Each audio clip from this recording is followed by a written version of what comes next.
The essential question, how can we go from tables and graphs to equations? First example, if you're given a table, we're going to create the equation. The corresponding ordered pairs are -2, 5, 1, 2, 4, -1, 7, -4. With this format, we've got to figure out the slope. And yesterday, with this slope, I said change in the y column divided by change in the x column.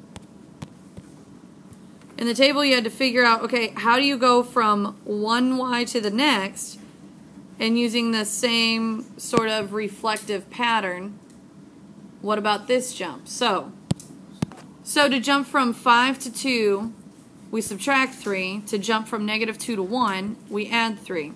But when we talk about slope, let's make sure the change in the y column is above the change in the x column.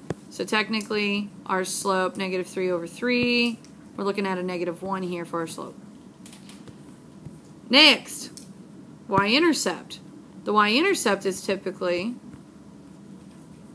where we cross the y-axis, or we have the point 0, comma number, meaning the 0 needs to be in the x column. So if I'm looking at a table, we're looking for the 0 in the x column. So the 0 should be in between these guys. We've got to figure out, well, okay, from -2 to 1, where is 0 exactly between them? Like, how many jumps over? Think about a number line. How many jumps over would it be? So what if I put in all the integers in between here? Would I be able to sort of figure out a pattern? Like, we know the jump from 5 to 2 here is -3.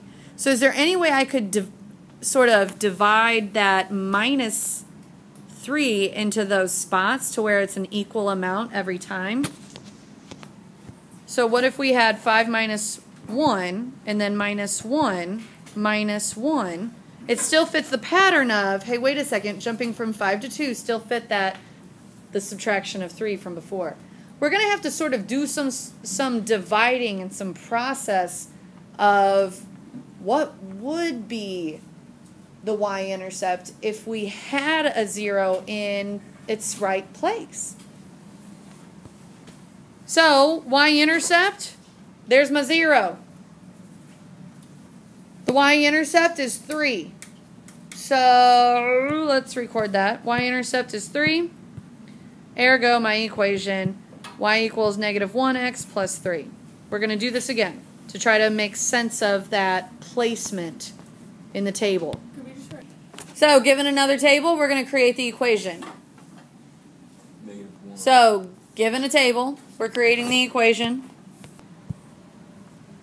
We know that slope needs to be some sort of change in x over, change in y over change in x. So let's look at the jumps on the left side. How do you jump from one point to the next? To jump from 6 to -12, I had to go -18 spots.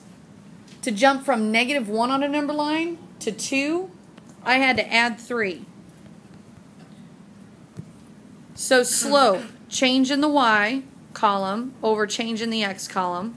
We're looking at a slope of -6. We need 0, comma number, so that means where's the 0 in the x column? I'm going to redraw the table. If I redraw a table, I'm going to go up by ones, meaning start at the first one, -1, and then 0, 1, 2, 3, 4, 5, 6, and then fill in what we know from the table. So here's the what if. What if we subtract by 6 every time? We would get 0. So 6 minus 6, we get a 0. 0 minus 6, we're at -6. -6 minus 6, we're at -12, and so on. But the most important piece of this is, what is the y-intercept? 0. And it's 0. So the y-intercept is 0. Therefore, our equation is going to be y equals -6x plus 0. Or I don't like that either. we could just do y equals -6. Yeah. X. Okay. This is so easy. So, what I need you to do now is that problems 10 through 17 that we did not do for last night's homework. So you already have problem 11 done, but I need problems 10 through 17 done. Again, we have stars already by 16, 17 because we haven't talked about them. But now we should be able to do those tables to equations.